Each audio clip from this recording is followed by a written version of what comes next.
Hi, everyone. Welcome to the TimingResearch.com crowd forecast news for October 31st, 2022. We are recording this at 1 p.m. Eastern Time, and this is episode number 364. My name is David Kosmeter. I'm the creator of TimingResearch.com, and today I arranged for Norman Hallett and Michael Filighera to be here, and you should be seeing Michael's screen right now, and I'm going to go ahead and turn it over to him. And thank you very much, David. And I will begin by introducing myself. And I am Michael Filighera, and I have several websites, but the ones that we mentioned on this show are tradershelpingtraders.com and logicalsignals.com. And I have been trading since 1979 in various forms. I have been a market maker, an options market maker on several exchanges around the globe. And in 2013, I'm going to say it was, maybe a little bit before, I switched and I no longer could deal with the options volatility as a market maker, that would be. And so I decided to pick up and become a day trader. And that's actually what I do now. So I focus on trading just for the day and continue to analyze the market. And I have a YouTube channel where I present a video blogcast each day, and also have an Eye of the Storm podcast. So that's all about me, and I'll turn it over to Norm. Hi, Michael. Hi. Great to be here. It's great to be here with you. Thanks. I, too, have been trading since 1979, believe it or not. I think we've talked about that before. No, I think my first positions that I convinced retail clients to go into in options was long gold and silver. And a couple of months later, when they hit their peaks, people were making 20 times their money, but of course would not take the profit. Most of them, the vast majority of them. But even though they took that after 21 straight limit down days in silver, there was still some profit in there. So that experience really got me to understand, first of all, you need to be disciplined to do what you planned to do before you took the trade originally, and not let the workings of the market influence you. And I also learned that that options had its place, and so did futures at the time. I actually fell in love with futures after that. And, Michael and I were actually talking before this, before we got on live here. And we're in very interesting markets. You look for markets to repeat themselves so that you can have some basis to go on.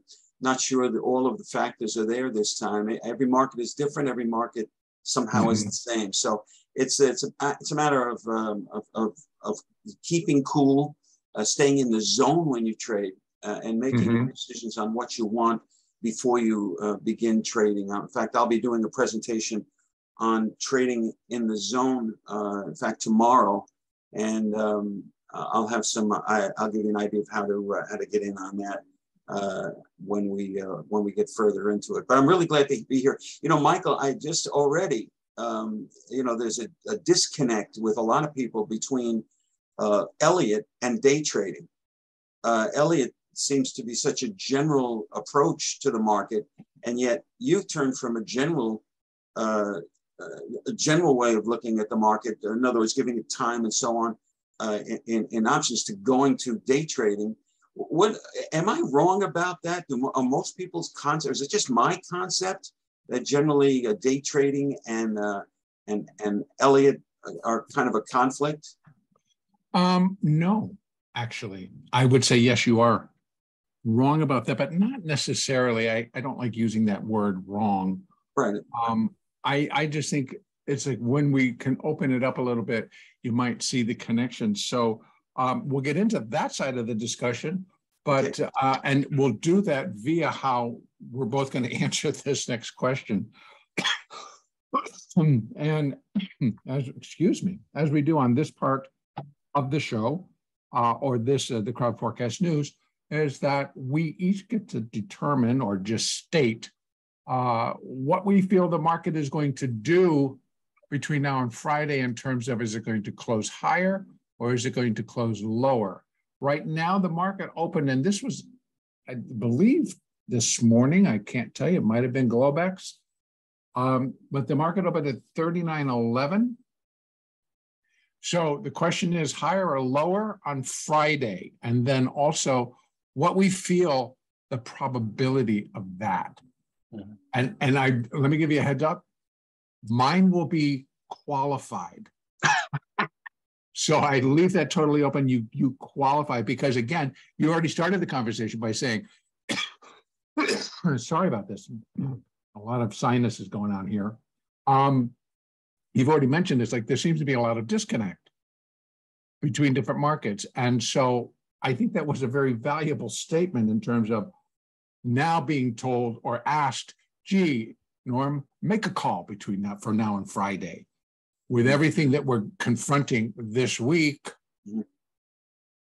I'm going to leave it right there because I'm going to put a ...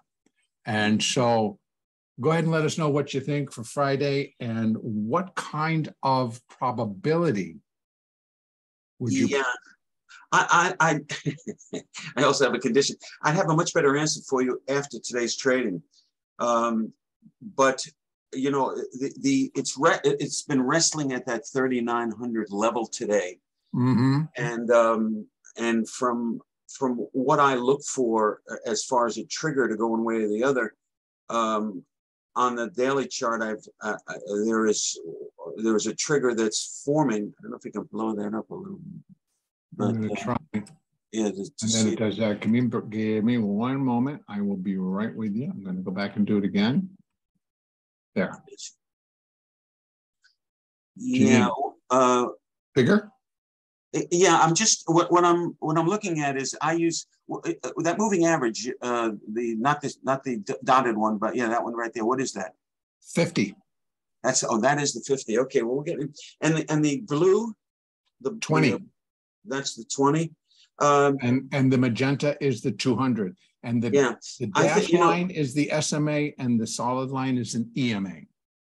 Yeah, what I'm looking at is I look at the 8-bar exponential moving average when I'm looking at something short term, like what's going to happen this week or tomorrow. And if we close below that today, I would be in the negative camp for the week. Right. But negative to sideways, I see a floor, right around that 3,700 level. So I see a kind of a 200-point range. Well, it was 3,800 level. Right in, yeah. I just see, some congestion about to occur. Mm-hmm. And I think later when if I share my screen on some of the other things that I'm looking at, so my feeling is that we're if we close considerably lower, and when I say that, I mean if we close below that 30, I don't know what exact point is with the 8, but if we close somewhere. It's actually right there against. It's at 38.16. It's the yellow. Yeah, I would 8. Be. Yeah, if we give up today, and close in that area, I would be. I look for sideways movement today, mm-hmm. And I do think we're going to be lower today. But who knows? You don't guess, but. I would be waiting for the close today to predict what I think is going on for the week. Right. And I would give it probably a, if it does close in that area below, say, that 37 or 38.15 area, I would say that, we're looking at a 66.67 chance of having a lower Friday from that point. Okay. But I don't see a lot of money being made there. Yes. I fully understand exactly what you're talking about. And as an analyst myself, when we're asked a question like that, it's almost virtually impossible to give a solid answer. And what you were talking about is the technical picture. But what the market is on hold for, as we both know, is the Fed's decision that we will know on Wednesday. So really what we're doing, as Norm said, and as I will back up, we likely are going to stay within a range. Right now, that range is about 100 points here in the S&P, and that's like 39.14 down to 38.17, and those are support levels, and they're Fibonacci support levels. And then according, even with our moving averages, which I also use and Norm does as well, he is feeling that it can come down, and if it breaks the daily, so this is a daily chart, if it breaks the daily 8 and closes below it, that would then put a negative attitude or a negative energy on the market. The fact that it broke so cleanly on Friday above the 50s and then closed left the market in a positive position. Mm-hmm. And we saw some of that this morning, but it didn't get anywhere because of everything that's hanging over the market. But it did show up, but it just traded in a very tight range. Mm-hmm. And what I can do is go down quickly to the hourly, and then we can see how it just traded in a very tight range. We had sellers, and we had buyers, and we had buyers, and we have sellers. So the range is now been tight. And as I call it, a box. It's trading in a box. And if we were to really look at this via another screen, we could see that box even more clearly as I go down on my chart to like a 5-minute or lower. But I want to go back to that daily chart. So for me, making a call to say, will the market be higher or lower on Friday? I'm saying, I would say yes. And people go like, well, yes, higher, yes, lower. I'm like, yes, to both. And what would be my probability on that? 50-50. And the reason that I'm going to say that, folks, is because of the position the market's in and what really produced this rally. Granted that it was oversold and we were bouncing off of what I'm saying is a 5-wave move down off of the August highs. So we would normally get that bounce to begin with. And quite frankly, right now, it is following cleanly Fibonacci levels on the retracement of this decline. Now, what is the marketplace waiting for? Well, they're playing it against every pundit in our country on the financial media, basically writing or saying the Fed has to pivot.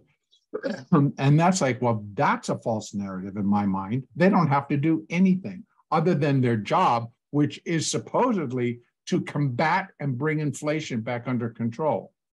Well, if we have listened to them all the way along, they have not even hinted that they would pivot or back away or anything other than we're going to continue to raise rates because inflation continues to climb. Now, but walking in and believing the false narrative does nothing more than just produce, as we go along, short squeeze and short covering. So what I think we're going to see between now and Wednesday, if the market can get an upside move going, which it's now tried several times today and not getting very far, so we're very evenly paired off intraday. So I don't think we have those types of traders that want to come in and actually do something today in advance of what they will know or not, they will know the answer to on Wednesday at 2:00 Eastern, and more so at 2:30 when Powell will start his conference call on this whole thing.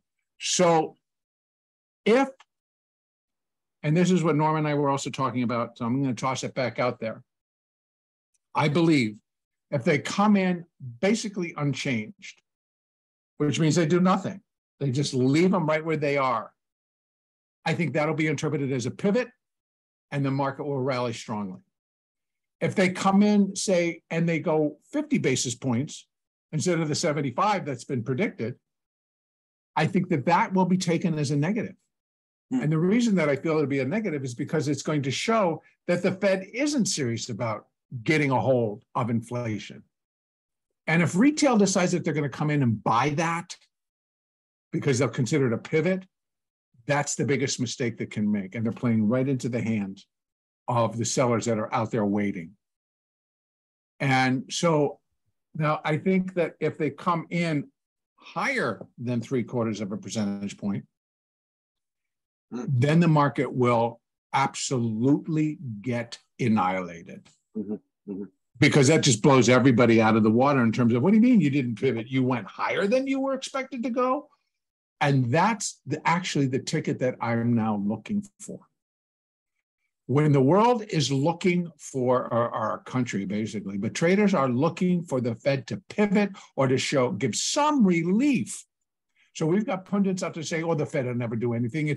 It's a week and a half before the midterm elections. They don't do anything in a midterm or around an election. It's like, really? Based on what? Some invisible rule that's been written for them? I don't think so. So I kind of can, so we can answer each one of these things. Well, the Fed has to pivot. Canada did. The UK did. It's like totally two different countries facing two different types of situations, both inflationary. But UK was brought on by some silly moves done by a new administration that lasted less than 45 days. And Canada, it's a different system. It's a different economic system that they run by in the financial system. Although, yes, it's the same. We have markets, et cetera, but they're smaller, maybe not in size, all right, and square miles of all the territories put together, but in terms of population versus the United States. So our inflation is going to be different than their inflation. It might be measured the same way, but how it affects everybody could be a little bit different. And they felt at that time they could just kind of like back off of a higher rate right now. But in the United States, we have to remember and consider that in 2008, 2009, at the financial collapse, $8 billion got printed and shoved into the system, basically to corporations, right? In 2020, $13 billion was printed and shoved into our system, our banking system, to go out there. And what that really tells me, now, yes, they had to really bail out the citizens of our country because of what we were confronting at the time. But since that time, there's still a lot of money in the markets, in the system. And so that is inflationary in and of itself. Well, that is inflation. I mean, that is, I mean, when you have more actual, call it physical dollars represented in the same, producing the same goods and services, yeah, you're going to have a dilution of value. So it is, you know, I mean, those that look at money supply, and now you're talking like we talked in 1979, where it was all about money supply. That's the only thing we used to watch. Right. For inflation. Right. But I want to, since we're on the topic, and I know we have a standard number of questions that we need to answer, but I wanted, you know, you have a unique take. You have a more holistic view of things. I have a holistic view, and it's rare to find somebody that has an equal holistic view, but you have it based on, you know, your love of Elliott and how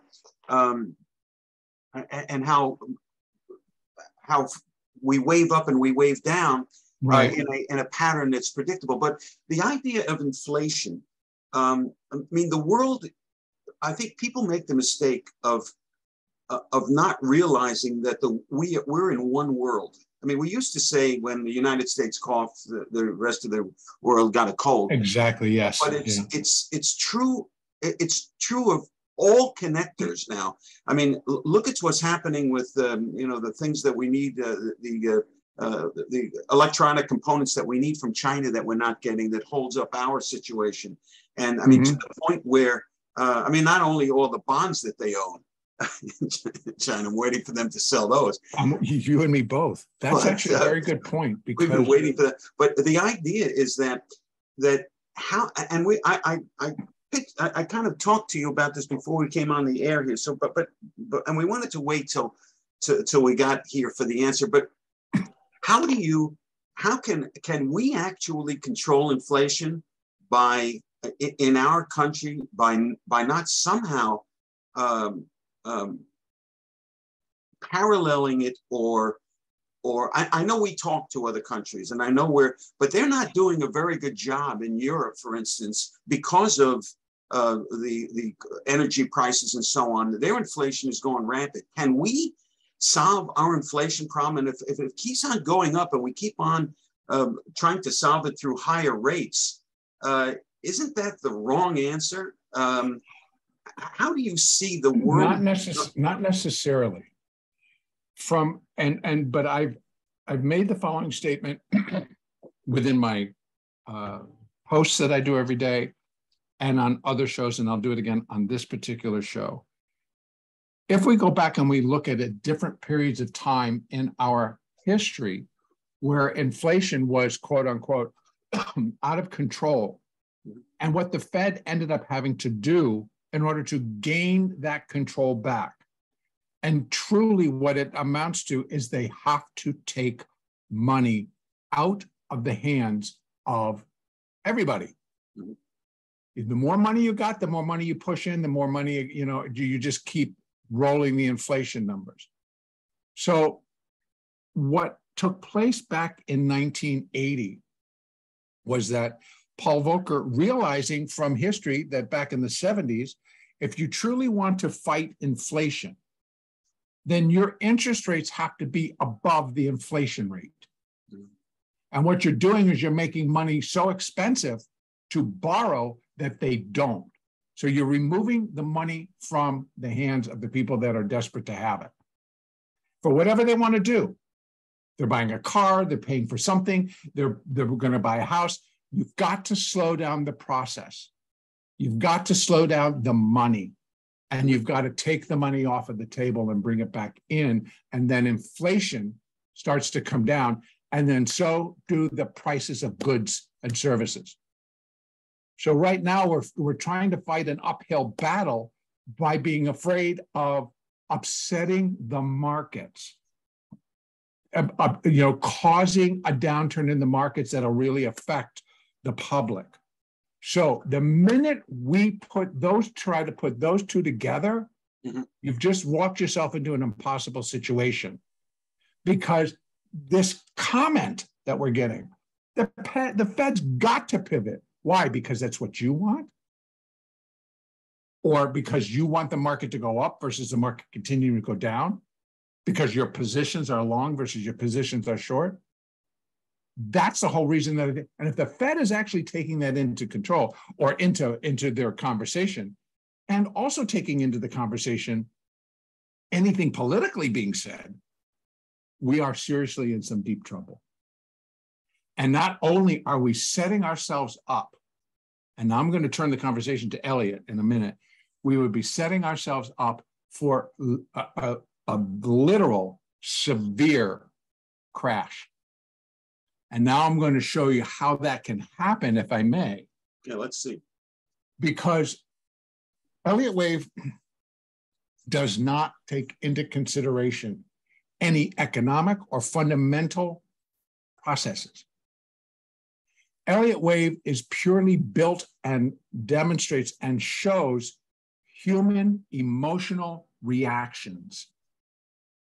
And if we go and we take a look at it, it's like, what are the two emotions, basic emotions that are at play in any market at any given time? Greed and fear. And that's it, folks. Yep, they get to walk away happy if they got a good trade, la, la, la, la, la, but they'll fear that they're going to lose it. What happens? I'm short. I fear that it'll keep going up and I'll lose. So greed is that keeps them in too long because I got to get more. I want more. So here we have these two emotions. And people say, well, now we're all algorithmically controlled and we are a quantitative market. And that's true. But who writes the algorithms? Who codes them? Human beings. So there are a bunch of if-then statements that really are kind of go into play. Now, going back to Elliott. Elliott wrote the principles, and if we follow them cleanly, they continue to demonstrate and give us the possibilities. But as I have grown in experience with Elliott, there are times when, and I suggest and I try to encourage people, don't count too fast. So, and I think, and I put this here based on the input that I was getting from a lot of people that follow me on YouTube. And I wanted to show, okay, we'll go with this. But just recently, and here because of the S&P, I've now had to change. The different colors represent different degrees. So this kind of orange one, that's minor. The yellow is intermediate degree, and the green is primary degree. So if we're starting at the top here, that blue, it's very big, that's a super cycle degree. Next down is cycle degree. Next down is primary degree. Next down is intermediate degree. What we're working on is a super cycle wave for correction. What's that going to consist of? 3 waves of cycle degree labeled ABC, 3 waves, and then within that, 3 waves of primary degree labeled A, B, and a C, et cetera, all the way down to that intermediate degree.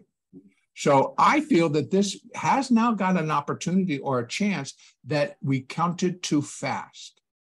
So if I have to drop this down, and this is an intermediate degree wave A, and this is an intermediate degree wave B, maybe this level here, finished intermediate wave C,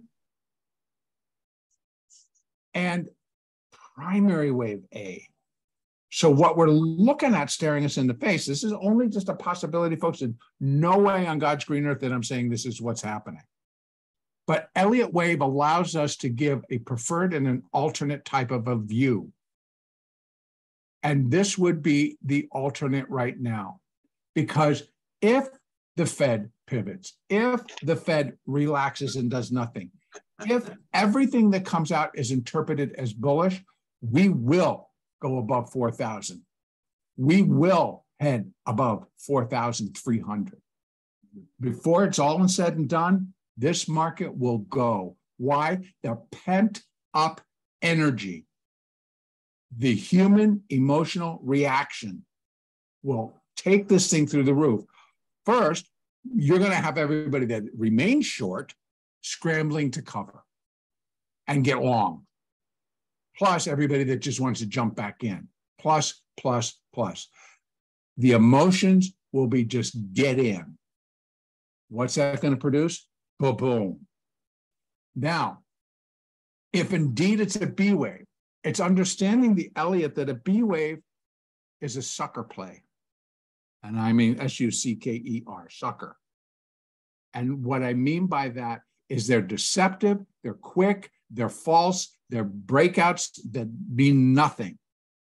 And so, and what really is taking place here, the Fed has to pivot. Why? Oh, just because they have to.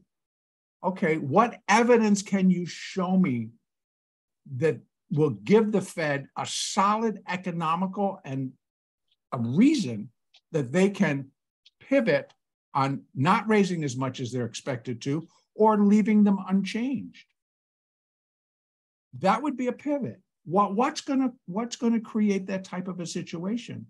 Proof that inflation actually is subsiding, that inflation is actually coming back down. Where are we going to get that from? Well, we've got some figures on Thursday, and then we have more figures on Friday. Then it's good. Friday is the employment situation. So we're sitting between a rock and a hard place. Because if that employment situation comes out, which I fear it will, to show that more people are getting jobs, which, by the way, makes my heart feel good because, you know, they're going to be making money and they're going to be able to support their family, et cetera, et cetera. But as far as like the inflation fight, it's inflationary. It's an inflationary thing. And then what happens on top of all of that, folks? We have wage inflation.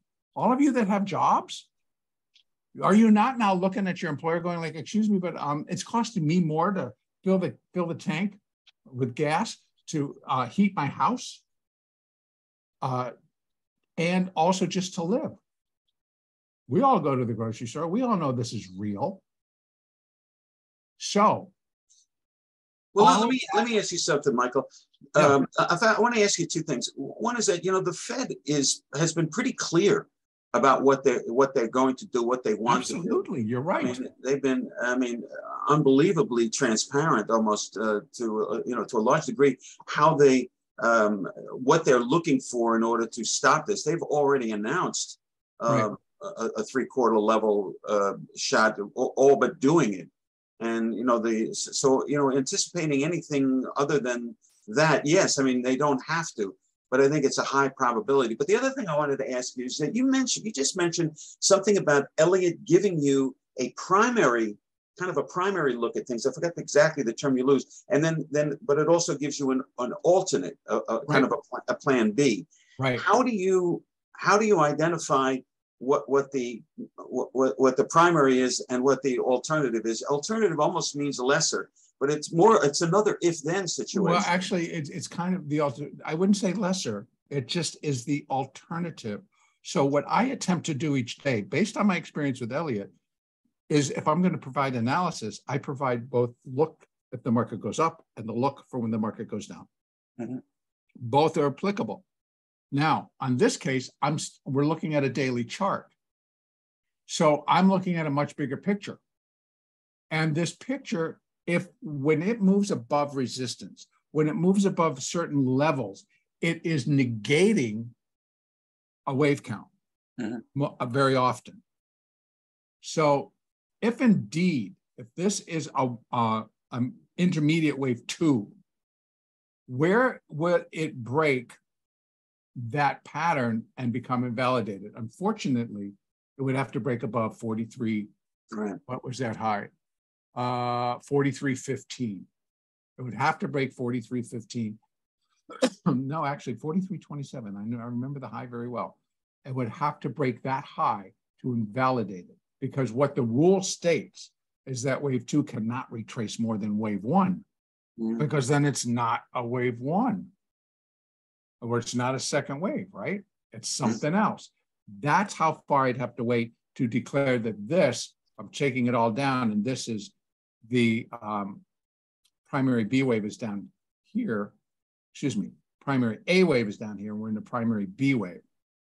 Now, what also we're able to do under Elliott, we use Fibonacci.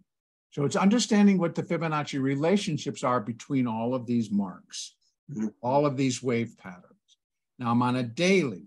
So what I'm doing now is I've drawn for a wave 2, right? What we understand is that wave 2 corrects wave 1. Wave 4 corrects wave 3.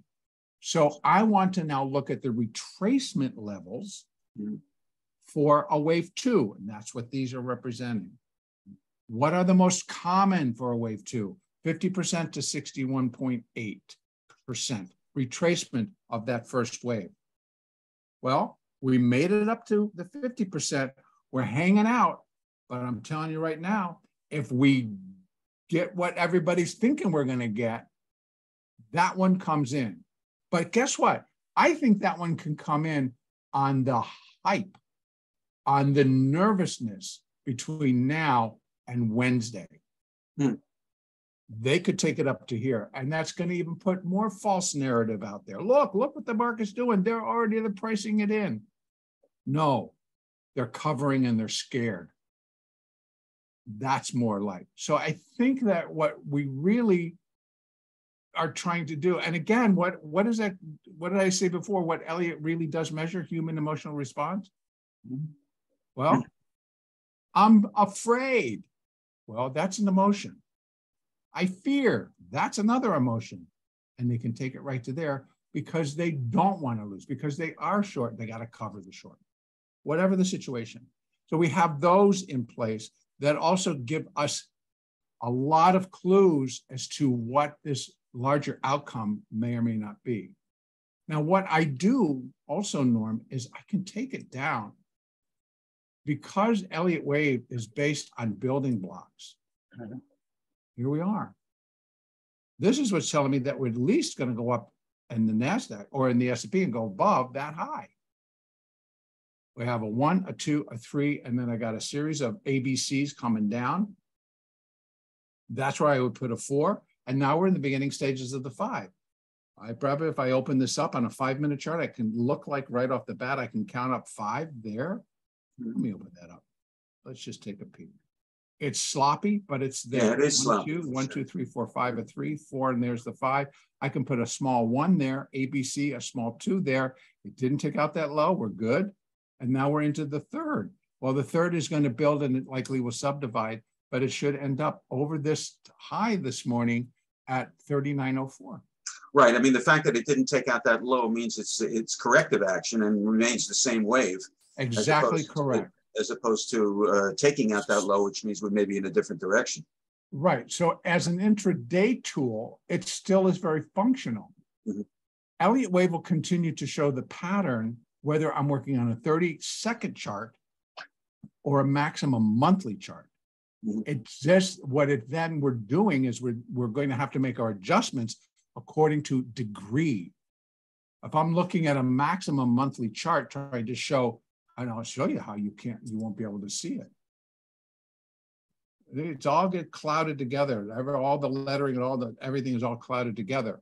Mm-hmm. But this is the maximum monthly of the S&P. And this goes back to 1983, I think. Mm-hmm. But I can go get the SPX chart that goes back to 1920 something. Mm-hmm. So, and I can go back to the Dow, which in my Thinkorswim platform, I go back to 1902. So I have a lot of data that I can chart out. And so once I'm confident of the count, particularly this one on the cycle degree, this cycle degree 5, I believe is in place and is done. And so I'm satisfied with that. The highs that we made, those are the all-time highs right now. Is there a possibility under any wave count that we could go up and equal that high or possibly go above that high? There is. And it would be a B wave. Mm-hmm. Right. Because I know there's an Elliottian out there right now and very popular on Seeking Alpha and other ones that is talking about the potential that the market go up and create new highs. I agree. I think he's early because I think what we're finishing up here is the primary C wave, which in turn puts into place the cycle degree A wave. Now, I'm going to go out to the weekly, not that far. That's a low. That's a major low. Mm-hmm. That was the pandemic low. That's where I think we get to on a cycle degree A wave. But what follows are anywhere in between here. I have much higher levels like 2,800, 26, et cetera. Wow. But that's where I think we're going to end up. But from that low, we will get a cycle degree B wave, which will be an unbelievable kick your butt rally to the upside. Why? Well, I can't tell you exactly what will be going on at that particular time, but the wave count itself tells me what follows an A, a B. Were we looking when this thing was hitting 36, 39 back in June? Were we expecting or thinking that we were going to be at 4,300, 27 in August? I doubt it.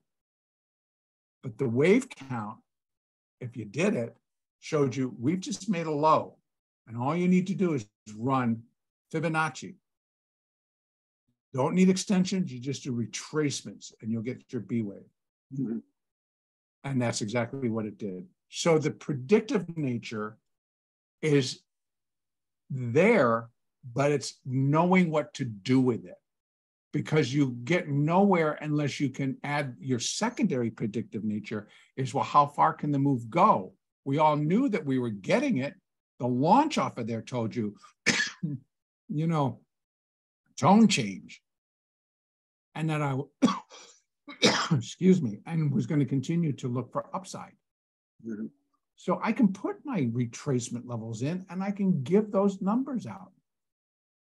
And then if you understand the nature of what the relationships between these waves, and again, statistically, you can run the statistics and you'll find it.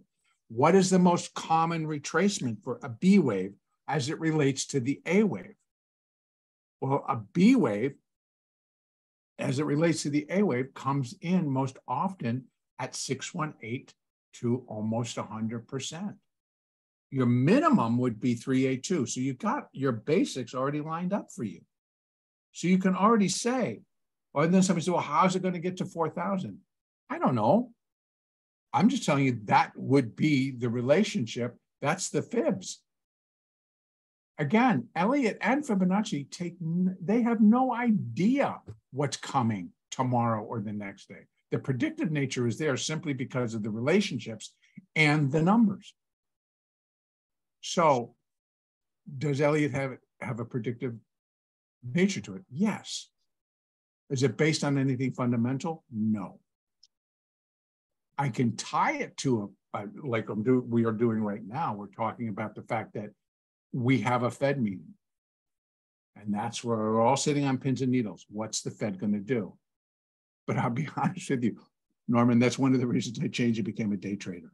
You know, I have let me ask you this, because since we're on this, I know we're talking a lot about this, but I think this is a pretty good learning experience. You know, I don't know, you know, when you trade for decades, you forgot where you heard something or where you got this notion from. But when a market retraces, you know, I used to draw these retracements with just using the 38.2 and 61.8. Yeah. The others didn't make much sense to me. When somebody put in the 50, I said, what are you doing? You know, the first time anyway, my question is, I have this thing in my head from you know, years of experience that if a market rallies just to the 38.2 area and then fails, it's a higher probability that we'll make new lows. Yes. That came from that rally. That if it rallied to 61.8 and then came down, generally 61.8, I almost expect a challenge of the low from where it came, and maybe even looking for a double bottom or something, as opposed to when I see a shallower retracement of 38 and then coming down, I'm looking for a breakdown. Is there any truth to that? There is, but what I would add to it is just having an understanding of what is it correcting and what are the limitations and what would the next move be. Right now, if this gets up to 618, it's still an intermediate wave 2. What comes next? An intermediate third wave. What direction? Down. So my expectation would be is that it would not only break 3502, which is the current low for the sequence, it would smash it and it would keep going. Now, what I can do, let's just say, for example, and I'll take it even from, we'll go that higher high. Let me take this one off, which is our retracements for the wave 2. Let's just take a gander and say, what if wave 2 were complete? What if we're going to drop into that third wave? And I'm going to put it right at 4,000 because that seems to be everybody's little chick. We'll put it right there. Now we're getting extensions. So what is the relationship? Well, the relationship is going to be between the third wave and the first wave. What's the most common? Well, wave 3 should be equal to wave 1 as a minimum. Well, that tells me 3178. If indeed we're finishing an intermediate wave 2, that's the expectation. But what Elliott has already told us is that third waves are wonders to behold. Why? Because they're often, out of waves 1, 3, and 5, the most powerful, the longest, the strongest, etc. Or on that basis, if it just comes and equals it, I don't know, but it may cause a pause. So I normally am looking for this, 1.618, because statistically, we can look at this and we can devise what are these? Why do I use these? Because statistically, the most common is 1.618. The next is 100. The next is 1.236, et cetera, et cetera. Are there times when it'll surpass that? Absolutely. Because again, I can't tell you why is it going to drop into the third and how hard is it going to fall. Right. But we know statistically that's where it should likely come. I can't tell you what's going to kick it down there. Now we can add to that if we want to. Well, you know, the Fed's meeting on Wednesday. What if they raise it 1%? 100 basis points? What if they raise it 125 basis points to show their sincerity and getting a hold of inflation and getting a hold of it now before we get into the Christmas season? Yeah, you may see 2,600 overnight. Yeah, yeah, we could go there overnight, and that's what people don't look for. Right. Now, if they do, and I have to switch all this down and put that A here, this I would tell you the story turns, and I'd be looking for that B wave to go above 43.23 because of how far down we went. I'm looking for it to break that in a heartbeat and likely get itself up to here. And this is why, ladies and gentlemen, we've given a conditional. We do. We definitely, because what the Fed does is going to be very, very key. I agree. Right. It's too hard, and I find so often that, and I'm sure Norman, you get the same thing. The public is the public and retail is retail, but they're looking for something to hang on to and then turn around and say, but you said.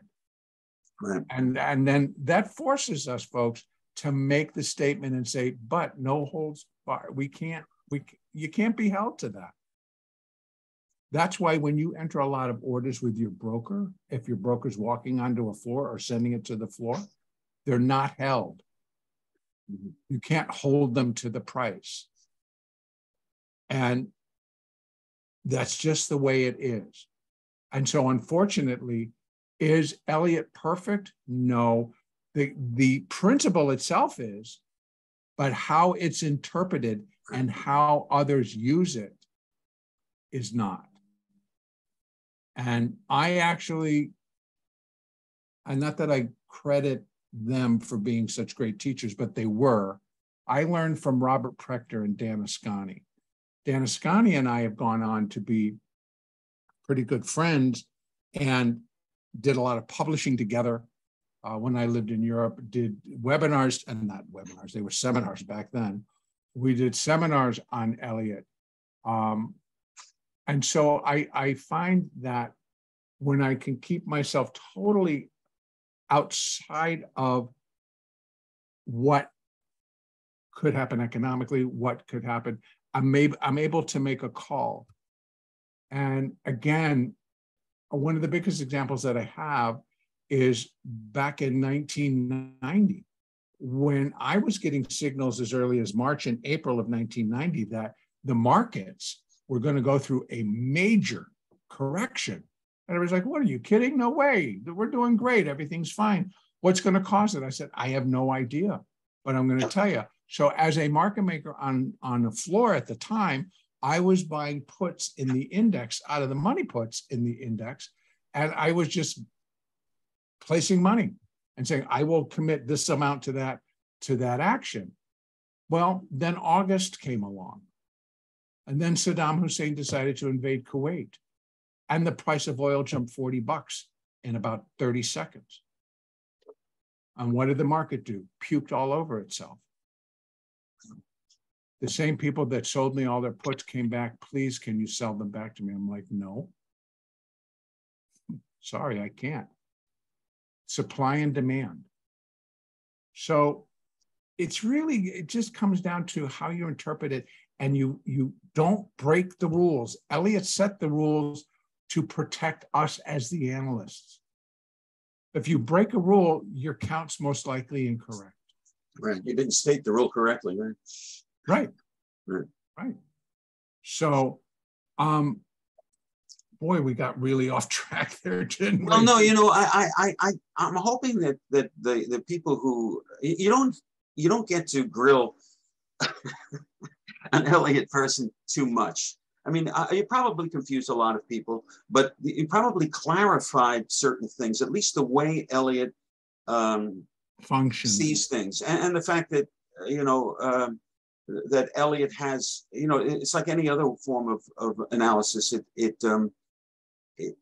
has alternatives. It has if thens. Right. You know, we're already looking, because in general, you have to let the market tell you what it's going to do. Absolutely. And You just hit that's the major statement. Say it again. You have to We let the have market to allow the market. That's right. And you can anticipate, but before you put your money on it, you have to get certain confirmation. And that, you know, you talk about the mental and emotional standpoint, because that's the area that I deal with mostly with our clients. You know, the whole thing about anticipating something, and, you know, when you, for instance, anticipate two moving averages crossing, the shorter above the longer, you want to take that long trade before it I mean, it looks so obvious that it's going to cross. And by getting in a little early, you're going to reduce your risk if it's going to be at the same point. You're going to extend your profit potential by doing that. But of course, at the same time, you're giving it a much lower probability because you're not letting it confirm. When you let something confirm, some people believe that you're giving away a lot of what was obviously should have been yours. So right. You know, everything, you know, you have to decide which, you have to wait for confirmation. And if you don't like the way, if you believe that you're giving away too much with confirmation, there's so many ways to confirm markets: on volume, on averages, on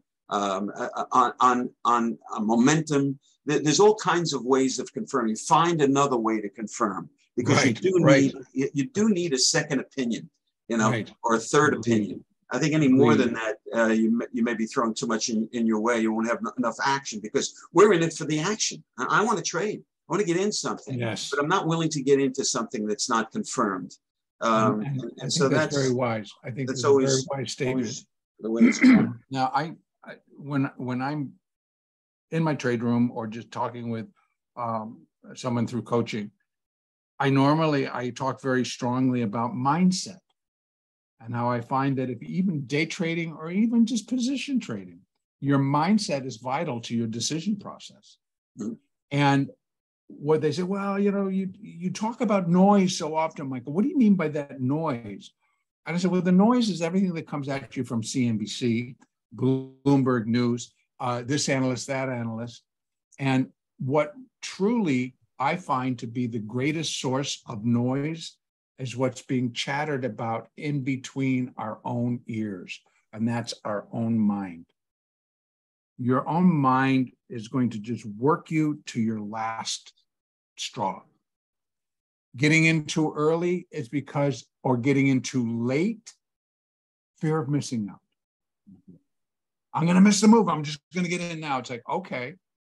Secondary, when the noise overtakes you, you no longer can see or hear your rational brain side telling you, oh, what about your rules? We establish our trading rules. And they start breaking their own trading rules. So it's the same thing. If you're breaking a rule that Elliott basically said, don't, because if you do, your count's not going to be correct. You're not going to get what you believe is going to be the outcome, because you've miscounted it.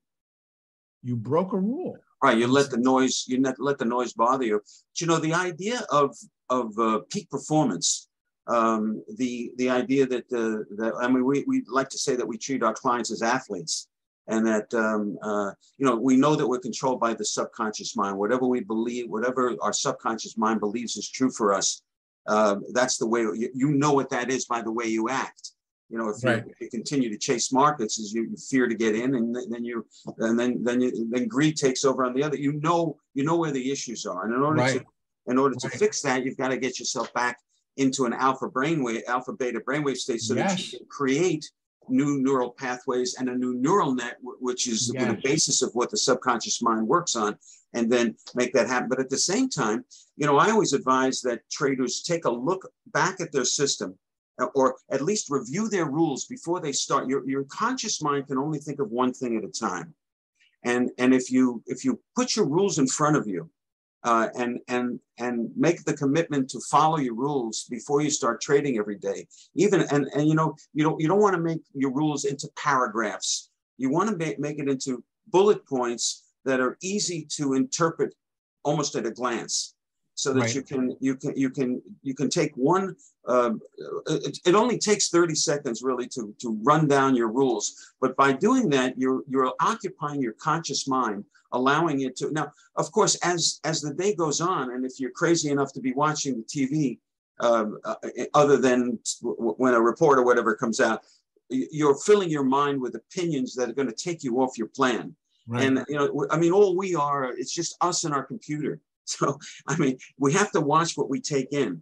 And Right. if you find yourself somehow involved in opinions, and in that confusion that you mentioned, it's best to find a tool. I mean, we use either our 4-minute drill for traders or our mastery minutes, or something you can input again and really shock yourself back into your rules.